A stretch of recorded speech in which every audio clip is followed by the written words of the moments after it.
Բարի առավոտ իմ շատ սիրելի հեռուստադիտողներ, այսօր հունիսի 3-ն է, օրը երեքշաբթի, հիանալի ամառային արևոտ եղանակ, իսկ ես Արիտա Եղիազարյանս, մեր լուսավոր տաղավարից ձեզ ողջունում եմ և մաղթում բարի օր, ասում շնորհակալություն, որ արթնացել եք և միացել եք մեզ, իսկ ովքեր դեռ քնած են, առաջարկում եմ արթնանալ, միանալ մեզ, քանի որ շատ հետաքրքիր բովանդակալից եթեր է սպասվում, հետաքրքիր զրույցով և թեմաներով, իսկ լավ առավոտ ունենալու կարևոր քայլերից մեկը իհարկե երաժշտությունն է, և իրոք երաժշտությունը մարդուն հանգստացնող, իսկ երբեմն նաև բուժող միջոց է։ Հայտնի է, որ օրգանիզմի վրա մեծ ազդեցություն է թողնում դասական կամ ժողովրդական երաժշտությունը։ Երաժշտությունը իր ազդեցություն ունի ընդլայնման, հույզերի, զգացմունքների, հիշողության, տրամադրության և նարդային համակարգի վրա մեծ ազդեցություն է թողնում։ Այնուամենայնիվ, այն մարդկային գործունեության ամենակախարդիչ և ամենահուզական ոլորտն է, ինչի արդյունքում էլ ունի այսքան մեծ ազդեցություն։ Իսկ ես նույնպես առաջարկում եմ, որ մենք մեր հաղորդումը սկսենք հաճելի երաժշտություն լսելով, առաջարկում եմ այս պահին դիտենք տեսահոլովակ և շարունակենք եթերը։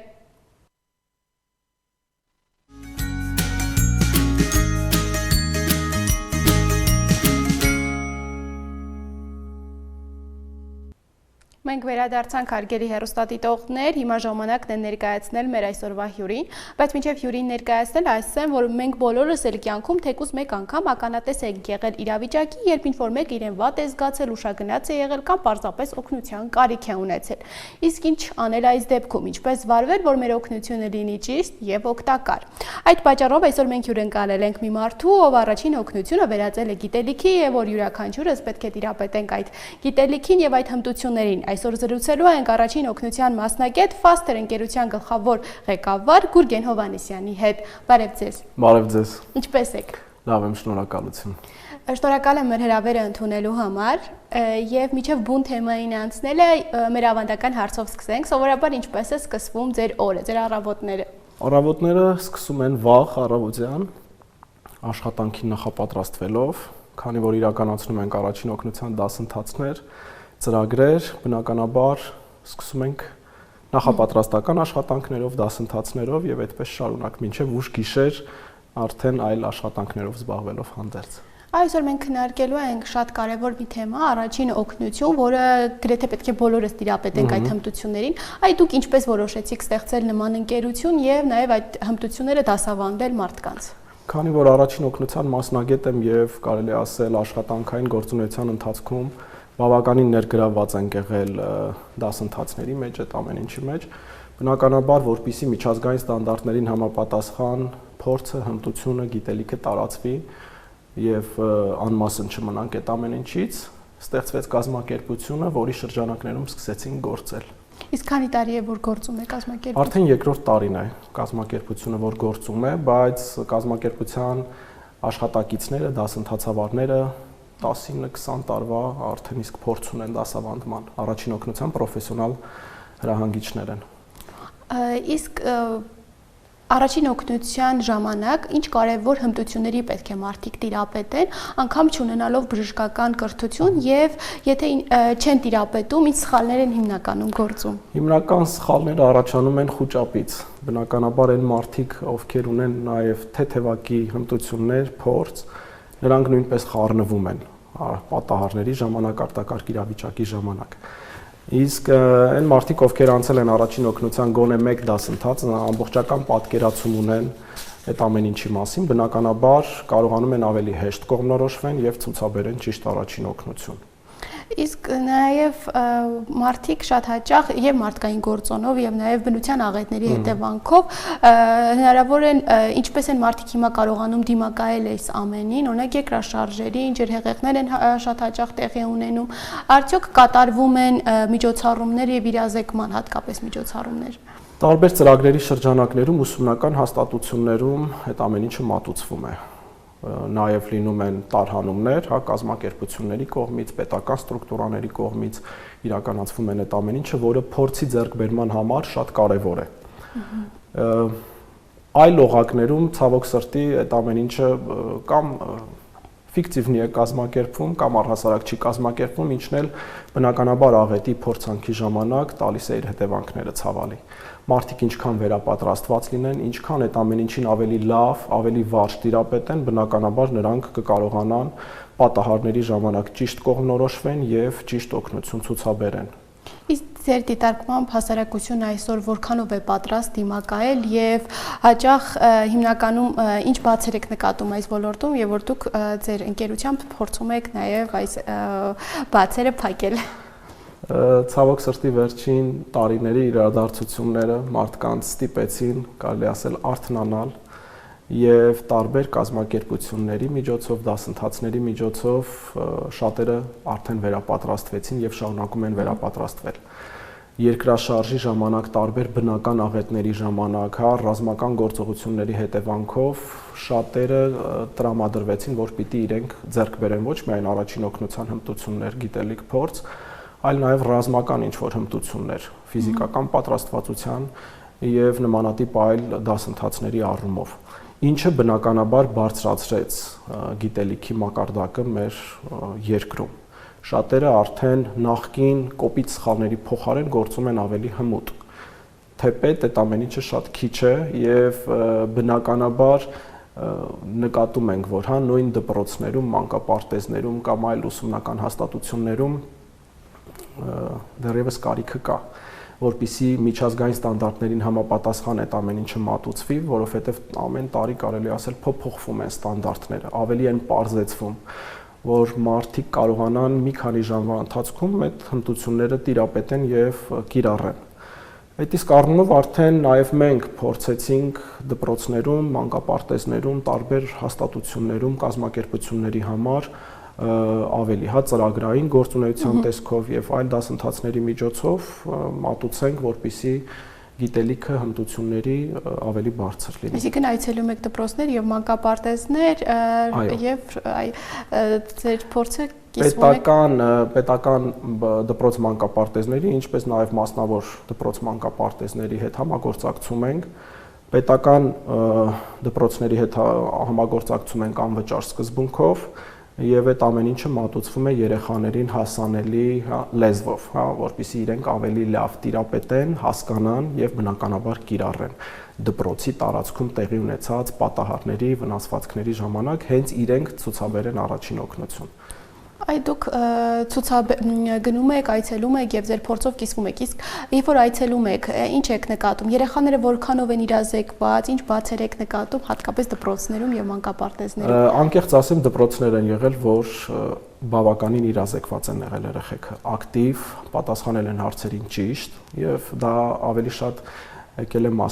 մասնագետից, այսինքն եթե դպրոցը ունի մասնագետ, ով ժամանակ առ ժամանակ այդ ամեն ինչը մատուցում է, երեխաները լինում են իրազեկված։ Մնացած տեղերում դեռ ստանդարտ սխալներով հանդերձ եղել են դեպքեր, բայց երեխաները ավելի շուտ են ընկալում։ Երեխաներին մեր համար կարևորը նա է, որպեսզի ճիշտ մատուցվի այդ ամեն ինչը, որպեսզի նրանք էլ կարողանան ճիշտ կիրառեն։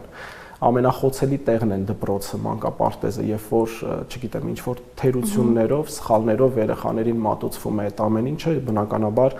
դա հետո շտկելը մի փոքր դժվարանում է։ Այսինքն մասնագետների գործը արդեն մի փոքր կդժվարանա, բարդանում է։ Իսկ ձեր ընկերությունում հիմնականում երեխաներ են սովորում, թե նաև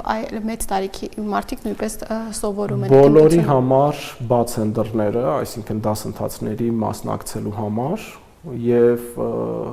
եթե ստանում ենք առաջարկ նմանատիպ հաստատություններից, բնականաբար դասընթացը 1 կամ 2 ժամով առավելագույնը իրազեկման դասընթացներ են դրանք կոչվում, երեխաների համար մատուցվում է։ Մնացած բոլորի համար անհատներ կլինեն կազմակերպություններ, միջազգային կազմակերպություններ, նրանց հետ համագործակցում ենք։ Մենք այս 2 տարիների ընթացքում բավականին համագործակցող կողմեր ունենք շատ եւ այլ միջազգային կազմակերպությունները խիստ ուշադրություն են դարձնում իրենց աշխատակիցների փորձի վերապատրաստումների առումով եւ բնականաբար տարվա ընթացքում իրենք վերապատրաստվում են։ Իսկ տեղի մասնագետները որքանով են համապատասխանում միջազգային ստանդարտների տված փորձառությանը, որքանով եք տիրապետում։ Տարիների ընթացքում վերապատրաստումներ եղել են, մեր մասնագետները վերապատրաստվել են, մասնակցել են տարբեր վարժանքների եւ տարբեր տրեյնինգների, ինչն էլ տվել է իր պտուղները եւ բնականաբար հետևում ենք եւ կարողանում ենք փոփոխություններին համապատասխան ամեն ինչ մատուցել այնպես, որ լինեն վերջին ստանդարտներին համապատասխան, որովհետեւ նախկին 10-20 տարի առաջվա առաջին օգնության նույնիսկ գործնական, դիրքային ինչ որ փոփոխություններ, առաջին օգնության քայլեր բավականին տարբերվում են այժմյան որոշակի քայլերից։ Ամեն ինչ փոփոխվում է, ավելի պարզեցվում է, ավելի անվտանգ է դառնում, որպեսզի մարդը կարողանա ֆիզիկական իր ուժը եւ բնականաբար հմտությունները ծառայեցնի, կիրառի ճիշտ օգնություն ցուցաբերելու համար։ Նաև հիմա մեր հեռուստադիտողների շատերին հետաքրքիր է դասընթացները ինչպես են իրականացվում, այդ փորձը ինչպես եք դուք տալիս երեխաներին, ինչ օրինակներով եք բացատրում եւ ինչ գործողություններ են կատարում դասերի ժամանակ երեխաները։ Դասընթացները ունենք տարբեր ժամային դասընթացներ 8, 16, 24, լինում են նաև քանի որ կազմակերպությունները ժամանակի սղություն ունեն, լինում է որ 6 ժամանոց դասընթաց ենք ունենում 4 ժամանոց ամբողջը մատուցում ենք տեսական եւ գործնական պարապմունքների միջոցով։ Շեշտը դնում ենք հիմնականում գործնական դասընթացի վրա, պարապմունքի վրա, որpիսի մարդը ինքը իր ձեռքով փորձի վիրակապումը, անշարժացումը, սիրտ-թոքային վերակենդանացումը եւ մնացած այլ հմտություններ, որpիսի այդ ամեն ինչը մկանային հիշողության միջոցով տպավորվի եւ կարողանան իրականացնել այդ ամեն ինչը։ Իսկ դասընթացը որքան ժամանակ է տևում։ Մի ամիս, 1 տարի, որքան ժամանակ։ Չէ, դասընթացները կարճ են։ Ամենակարճ դասընթացը 8 ժամանոց դասընթացն է, որի շրջանակներում խոսում ենք բոլոր վնասվածքների եւ հիվանդագին վիճակների մասին։ Սակայն մեկ դասընթացի շրջանակներում, երբ որ դու ստանում ես այդ ամբողջ գիտելիքները, բնականաբար մտապահելը, հետո հետագայում կիրառելը դժվար է։ Դրա համար մի քանի ամիս անց իրականացնում ենք արդեն գործնական լրիվ վարժանքի տեսքով, որը կարելի է ասել լիովին ամրապնդում է ստացած գիտելիքները։ Իսկ հետագայում վերապատրաստման կարիք լինում է, թե մեկ անգամ սովորելուց տիրապետելուց։ Մեկ անգամ սովորելուց հետո նաև վարժանքի տեսքով վերապատրաստվում են, հետո լինում են դեպքեր իրական, որ մարդը մասնակցում է ժամանակի ընթացքում եւ այդ ամեն ինչը արդեն ֆիքսվում է նրա մոտ։ Փորձը շատ կարեւոր է։ Եվ մենք դասընթացների շրջանակներում ստեղծում ենք վերքերի նմանակումներ, դեպքերի նմանակումներ, երբ դասընթացավարը որպես տուժած հանդես է գալիս, մասնակիցը առերեսվում է, իրական դեպքի նմանօրինակ օրինակի եւ բնականաբար կարողանում է կողմնորոշվել, սկզբնական շրջանում խառնվում են, վախենում են, այն խոչընդոտները, որ հիմնականում առաջանում են, դա բոլորի մոտ էլ լինում է։ Դասընթացի շրջանակներում հաղթահարում ենք բոլոր խոչընդոտները եւ բնականաբար կարողանում ենք այդ ամեն ինչը ավելի լավ մատուցել եւ տալ այդ հմտությունները կամավորներին մարդկանց։ Նաև շատ հաճախ մարդիկ, ովքեր որ պետք է դիմացինին օգնություն ցուցաբերեն, երկրաշարժի կամ հրդեհի ժամանակ իրենք են խուճապի մատնվում, այդ դեպքում ինչպես եք դուք պատրաստում մարդկանց թե ֆիզիկապես, թե հոգեպես, նաև հոգեբանական աշխատանքներ իրականացվում են։ 8 ժամանոց դասընթացի մեջ մտնում է ամեն ինչ։ Առաջին հոգեբանական օգնություն, անվտանգության հետ կապված դասընթացը սկսում ենք հենց առաջին թեման անվտանգությունն է, առաջին օգնության ներածությունը, որի շրջանակներում խոսում ենք երկրաշարժի, հրդեհի, տարբեր աղետների ժամանակ ավտովթարների հետ կապված, այսինքն համար 1 քայլը եւ ալգորիթմը առաջին օգնության ցուցաբերման սկսվում է անվտանգությունից։ Մեր անվտանգությունից օգնություն ցուցաբերողի, տուժածի եւ շրջապատի մարդկանց, որովհետեւ եթե մենք չապահովենք անվտանգությունը, բնականաբար ինքներս կարող ենք հայտնվել տուժածի կողքին։ Երկրաշարժի տարբեր բնական աղետների հետ կապված ցավոք սրտի լինում են դեպքեր, որ երկրում, եթե մի հատ երկրաշարժ եղավ, սոցիալական կայքերով այդ ամեն ինչը բուռն քննարկվում է, նախապատրաստվում են մարդիկ, թվում է թե, բայց հետո անցնում են ժամեր եւ օրեր մոռացության է մատնվում։ Իմ կարծիքով ես խորհուրդ կտայի, որպեսզի տնային պայմաններում նամանավանդ երեխաների համար խաղերի տեսքով կարևորը, որ երբ երեխան, չգիտեմ, չի լսում, չի ենթարկվում, խանգարում է ինչ-որ աշխատանքներ կազմակերպելուն, սովորական խաղի փոխարեն, որ ասում են գործը վերածա խաղի, երեխաներին կարելի է նախապատրաստել, որ բնակարանի հիմնական պատերի տեղը իմանալ, սպառվելու նպատակով երկրաշարժի ժամանակ, իմանա, որ երկրաշարժի կամ ցնցման ժամանակ չի կարելի օգտվել վերալակից, չի կարելի օգտվել աստիճաններից, նամանավանդ եթե նրանք ապրում են երրորդ հարկից արդեն բարձր։ Շենքը լքելը բնականաբար շատ վտանգավոր կլինի։ Այդ իսկ առումով ծնողները իրենք պիտի խաղերի տեսքով այդ ամեն ինչը սովորեցնեն, երեխաներին պատրաստեն, եւ դա կլինի փորձ ավելի շատ խուճապը, անհանգստությունը, վախը հաղթահարելու նպատակով։ Երեխան արդեն դա կընդունի որպես խաղ։ Իրական ինչ որ դեպքը, պատահարը նրա համար որոշակի արդեն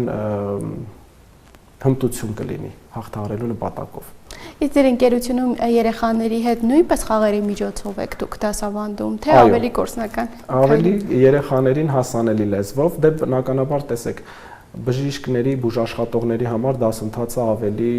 բուժօգնությանը մոտ է մատուցվում, ավելի տերմինները, հմտությունները ավելի խորացված են մատուցվում։ Ավելի ոչ մասնագետների դեպքում ուսուցիչների, վարորդների, երեխաների համար այդ ամեն ինչը մատուցվում է իրենց լեզվին եւ հմտություններին համապատասխան, որպեսզի մարդիկ կարողանան ավելի հեշտ ընկալեն այդ ամենը։ Իսկ երեխաներին առաջին օգնություն ցուցաբերելու եւ մեծահասակին առաջին օգնություն ցուցաբերելու մեջ կա որևէ տարբերություն, որ երեխային այլ կերպ են օգնություն ցուցաբերում, մեծահասակին այլ կերպ։ Օգնության քայլերի հետ կապված ֆիզիկական, եթե ինչ-որ բաներ կան, որ օրինակ շնչուղիների խցանման դեպքում թիկունքին պիտի հարվածենք, որովայնի հրումներ կատարենք, երեխաների դեպքում դա անում ենք ավելի թույլ ուժով։ Մեծահասակի դեպքում անում ենք ավելի ուժեղ։ Տարբերությունը երևի դրանք են, ընդհանուր դրույթների մեջ չնչին տարբերություններ կան, բայց առանձնացնում ենք չափահաս, անչափահաս, մեկ էլ մինչև 1 տարեկան երեխաների այդ տարիքային կատեգորիան։ Եվ բնականաբար օգնության քայլերը պիտի ցուցաբերվի ըստ համապատասխան տարիքի շրջանակներում։ Նաև որպես խորհուրդ շատերին հետաքրքրում է թե տանը կամ պայուսակի մեջ առաջին օգնության պարագաները որոնք պետք է լինեն, որ պետք է չբացակայեն յուրաքանչյուրի տանը պայուսակի։ Առաջին օգնությունը երբեմն շփոթում են բուժօգնության հետ եւ համատարած, դեպքերի ժամանակ մարդիկ խորհուրդ են տալիս տարբեր դեղահաբեր, ցավազրկողներ, փորձում են ներարկումներ կատարել, կտրվածքներ կատարել։ Այդ ամեն ինչը մտնում է բուժօգնության մեջ եւ այն մարդը, ով բուժաշխատող չի, բժիշկ չի, ինքը իրավունք չունի ցուցաբերի բուժօգնություն։ Առաջին օգնության մեջ դեղահաբեր չեն մտնում, բժշկական սարքավորումներ, ներարկումներ կատարել չի թույլատրվում, այդ սարքերը օգտագործել չի թույլատրվում եւ առաջին օգնության պարագաների մեջ մտնում են միայն վիրակապական նյութեր, որոնք պետք են արնահոսությունը դադարեցնելու, կոտրվածքը անշարժացնելու, փոքր վերքերը վիրակապելու նմանատիպ բաների համար, առանց դեղահաբերի եւ մնացած այլ բաների։ Եվ հիմնականում ունենալով տանը առաջին օգնության պայուսակ, որոշակի չափով ավելի մեծ, մեքենայի մեջ, պայուսակի մեջ, եթե կին տղամարդ ունեն ինչ-որ անձնական իրերի համար հարմար պայուսակ, որ ամբողջ օրվա ընթացքում իրենց մոտ է, կարող են այդ վիրակապական նյութերից, ձեռնոցները իրենց անվտանգությունը եւ վարակից պաշտպանվելու համար կիրառելու նպատակով, ինչպես նաեւ մի քանի վիրակապական նյութեր պահեն եւ դեպքերի ժամանակ արդեն ավելի հանգիստ կիրառեն այդ ամեն ինչը։ Նաեւ դուք ձեզ հետ վերել եք այդ պայուսակը, հետաքրքիր է նաեւ խոսենք պարունակության մասին, ինչ է իր մեջ ներառում առաջին օգնության հիմնական Այս պայուսակը ձեզ եմ նվիրելու։ Շնորհակալ եմ։ Շատ հաճելի է, շատ շնորհակալ եմ հրավերի համար։ Եվ պայուսակի մեջ վիրակապական նյութեր են, կպչուն սպեղանի, փաթույթային վիրակապ, առանցքական վիրակապ, եռանկյունաձև, ձեռնոցներ, մկրատ եւ նմանատիպ այլ բաներ, որոնք հնարավորություն են տալիս դեպքերի ժամանակ մի քանի հոգի եթե տուժած կան, բնականաբար այդ ամեն ինչը կհերիքի, կբավականացնի, որպեսզի կարողանանք ճիշտ առաջին օգնություն ցուցաբերենք։ Նաև մենք խոսում էինք այն մարդիկ, ովքեր որ չունեն բժշկական կրթություն, բայց պետք է տիրապետեն այս կարևոր քայլերին, հետաքրքիր է նաև հեռուստադիտողներին հետաքրքրում է, դուք ունեք բժշկական կրթություն։ Ոչ։ Ես չունեմ, շատերը մտածում են բժիշկ եմ կամ ունեմ բժշկական կրթություն, բայց առաջին օգնությունը այն գիտելիքն է, այն հմտությունն է, որ այո, մեզ պետք է մեր տարածաշրջանում նմանատիպ պայմաններում Եվրոպայում արտասահմանում այս ամեն ինչը պարտադիր պայման է հանդիսանում։ Մարդիկ ընդունվում են աշխատանքի ունենալով վկայական որակավորում, այսինքն հստակ փորձ, հմտություն պիտի ունենան, որ կարողանան ընդունվեն աշխատանքի։ Մեր մոտ այդ ամեն ինչը Փառք Աստծո արդեն ուժի մեջ է մտնում։ Շատերը շատ գործատուներ հաշվի են առնում, որովհետև գործատուի համար աշխատակցի անվտանգությունը կյանքի պահպանումը շատ կարևոր է եւ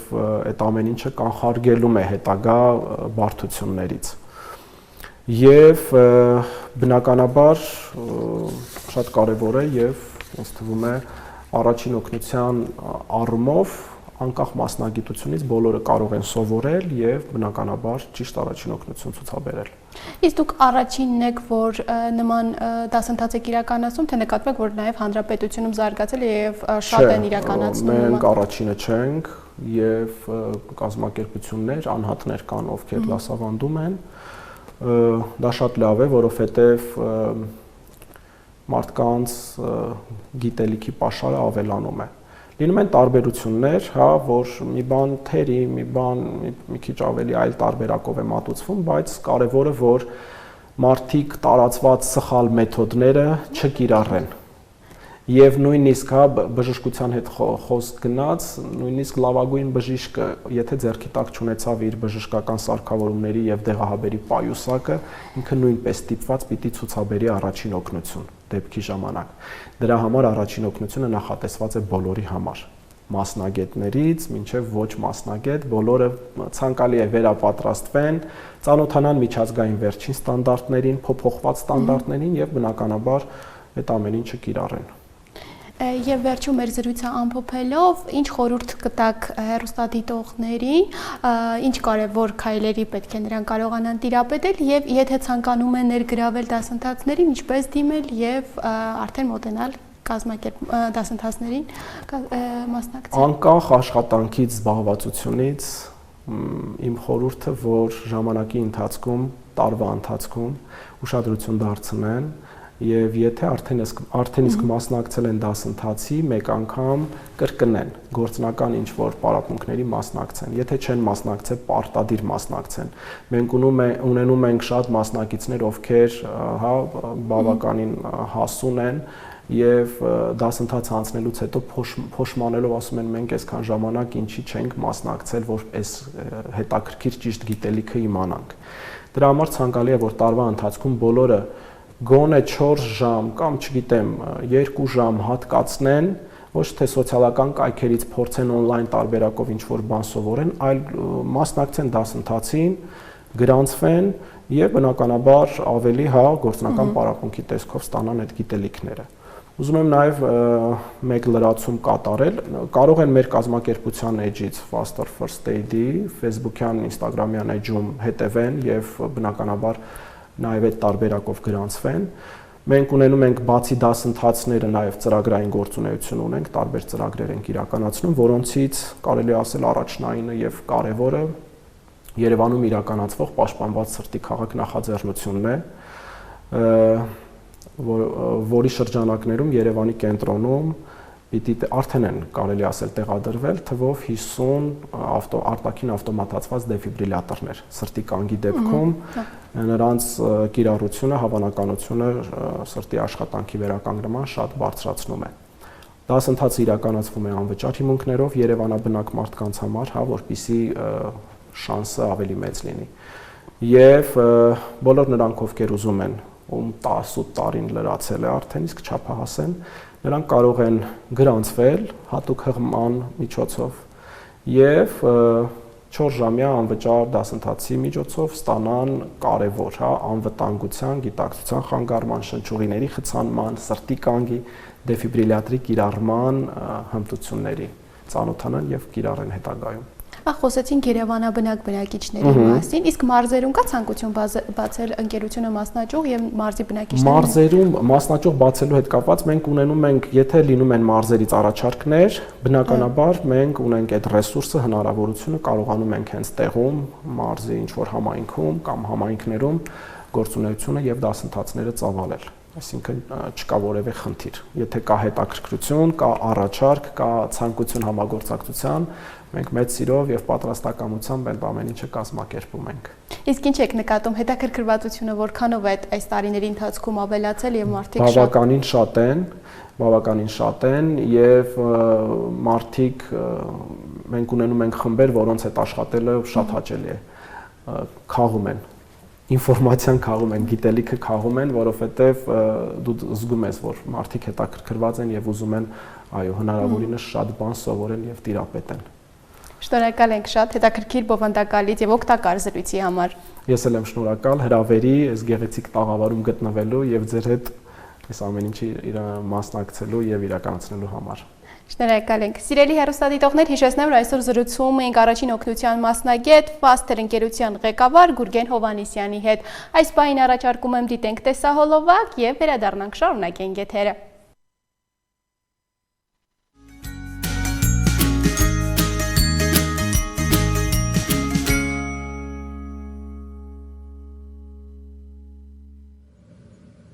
Կոտայքի մարզի Մեղրաձոր գյուղում հարավային Ատարապատ բարձունքին կանգնած է մի վանական համալիր, դա Թեժայրույքի վանքն է։ Առաջարկում եմ այս պահին ծանոթանանք վանքի պատմությանը։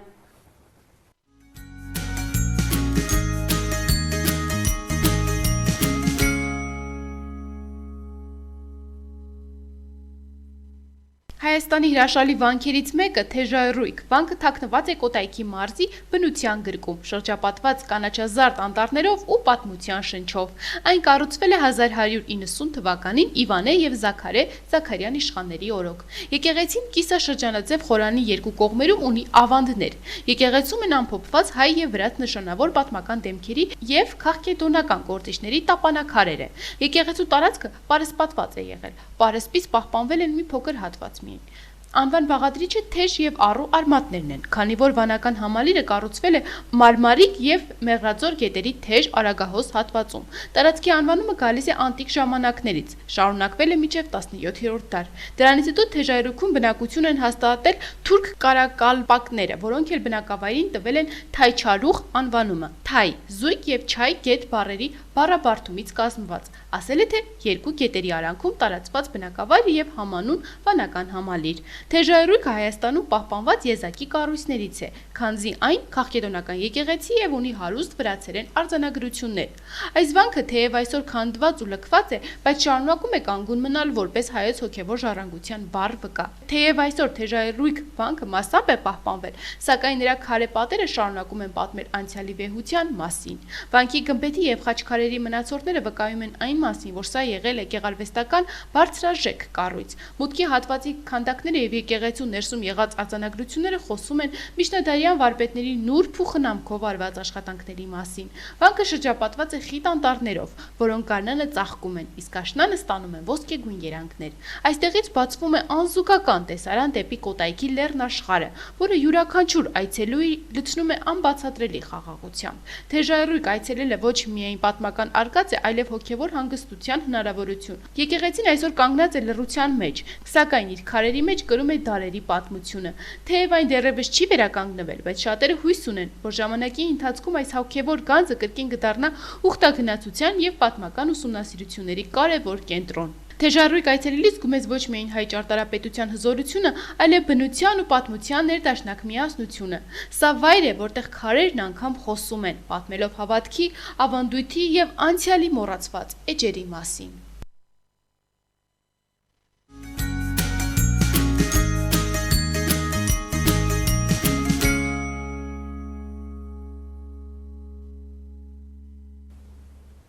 Մենք բոլորս գիտենք, որ արևը կյանքի աղբյուր է ու մեր առօրյայի անբաժանելի մասը, բայց կարող է նաև լուռ վտանգ լինել իր ճառագայթների խորքում։ Ուլտրամանուշակագույն ճառագայթների երկարատև ազդեցությունը կարող է լուրջ վտանգ ներկայացնել մեր առողջության համար։ Ուլտրամանուշակագույն ճառագայթների երկարատև ազդեցությունը կարող է վնասել մաշկի բջիջների ԴՆԹ-ն, որը կարող է հանգեցնել մուտացիաների և քաղցկեղի։ Այն կարող է մեծացնել մաշկի ծերացման գործընթացը, առաջացնել մաշկի վրա գունավոր բծեր, ինչպես նաև կարող է վնասել աչքերը, հանգեցնելով կատարակտի և ցանցաթաղանթի վնասմանը։ Մաշկի քաղցկեղի 3 հիմնական տեսակներից երկուսը ուղղակիորեն կապվում են ուլտրամանուշակագույն ճառագայթների հետ, որից ամենավտանգավորը դա մելանոման է, որը հաճախ կապվում է կուտակային և տևական ճառագայթների ազդեցության հետ։ Մասնագետները նշում են, որ մելանոմայի առաջացման ռիսկի գործոններից մեկը դա արևարույքն է և հատկապես փոքր հասակում ստացած այրվածքները։ Ամռանը ուլտրամանուշակագույն ճառագայթներից պաշտպանվելու համար մասնագետները խորհուրդ են տալիս կրել լայնեզր գլխարկներ և արևապաշտպան ակնոցներ, օգտագործել արևապաշտպան կրեմներ, խուսափել արևի տակ գտնվելուց, կրել մաշկը ծածկող բաց գույնի հագուստ և հատկապես կարևոր է երեխաներին պաշտպանել արևի ուլտրամանուշակագույն ճառագայթներից, քանի որ նրանց մաշկը ավելի զգայուն է։ Իսկ հիմա, սիրելի հեռուստադիտողներ, ինձանից լավ գիտեք, որ տեղափոխվելու ենք մի երկիր։ Երկիր այս Եվրոպայի սրտում կանաչ լեռներով, քարե ամրոցներով և հին քաղաքներով պատված մի երկիր կա, դա Սլովակիան է։ Երկիր, որը իր պատմության, մշակույթով և բնության զարմանահրաշ պատկերներով է պատված։ Հիմա առաջարկում եմ տեղափոխվենք միասին Սլովակիա։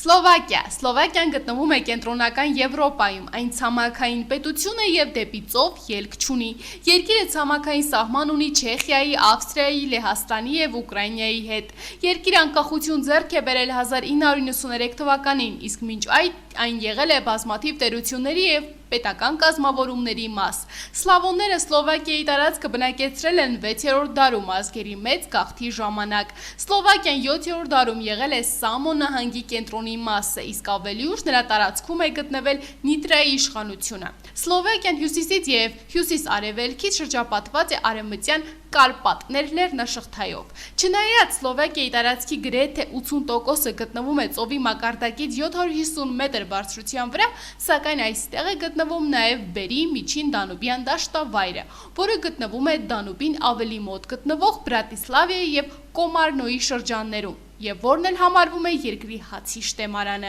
Դանուբ գետը ձևավորում է երկրի հարավ-արևմտյան սահմանը։ Դրա մեջ են թափվում բազմաթիվ կարպատյան գետեր, որոնք հոսում են հարավային ուղղությամբ։ Դանուբի վտակներից ամենախոշորներն են Վագը, Նիտրան և Հրոնը։ Սլովակիայի կլիման ունի ընդգծված ցամաքային բնույթ։ Ամենաշատ տեղումները թափվում են լեռներում, տարեկան տեղումների քանակը լեռներում գերազանցում է 1000 մմ, իսկ հարթավայրերում տարեկան 500 մմ-ից պակաս է։ Անտառները զբաղեցնում են երկրի տարածքի մոտ 40%-ը։ Երկրում գերակշռում են լայնատերև տեսակները, հիմնականում հաճարենին և կաղնին, իսկ փշատերևներից ամենատարածվածն են եղևնին։ Կենդանիներից տարածված են արջը, գայլը, լուսանը, աղվեսը, կզաքիսը, եղջերուն, գետակինճը, այծյամը և սկյուռը։ Սլովակիան զարգացած արդյունաբերական և գյուղատնտեսական երկիր է։ Համեմատաբար զարգացած դիվերսիֆիկացված գյուղատնտեսությունը հիմնված է ժամանակակից նյութատեխնիկական բազայի և ենթակառուցվածքների վրա։ Երկիրը ունի զբոսաշրջության զգալի ներուժ։ Նրա բնությունը, լեռները, քարանձավները, լեռնադահուկային հանգստավայրերը, ամրոցներն ու քաղաքները գրավում են բազմաթիվ զբոսաշրջիկների։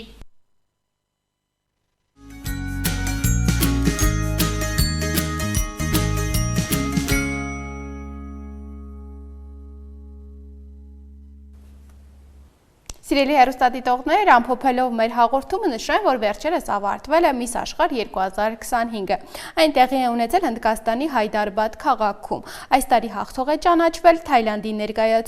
ներկայացուցիչ Մուչատա Չուանգսիրին։ Նա հաղթեց աշխարհի տարբեր երկրներից ժամանած 108 մասնակիցներից։ Չունգարիան 21 տարեկան է, նա այժմ սովորում է քաղաքագիտության ֆակուլտետում։ Երկրորդ տեղը գրավել է Եթովպիայի ամենագեղեցիկ աղջիկը Հասեթ Դրեյդ Ադմասուն։ Երրորդ տեղը Լեհաստանի մասնակից Կայա Կլայդան է։ Հայաստանը Miss Աշխարհ 2025 գեղեցկության մրցույթում ներկայացնում էր 19-ամյա Ադրինե Աճամյանը։ Սիրելի հեռուստադիտողներ, շնորհակալ եմ, որ հետևում եք մեզ, այսօրվա համար նախատեսել էինք այսքանը, ձեզ մաղթում եմ հաճելի օրվա շարունակություն, իսկ մենք արդեն կհանդիպենք վաղը։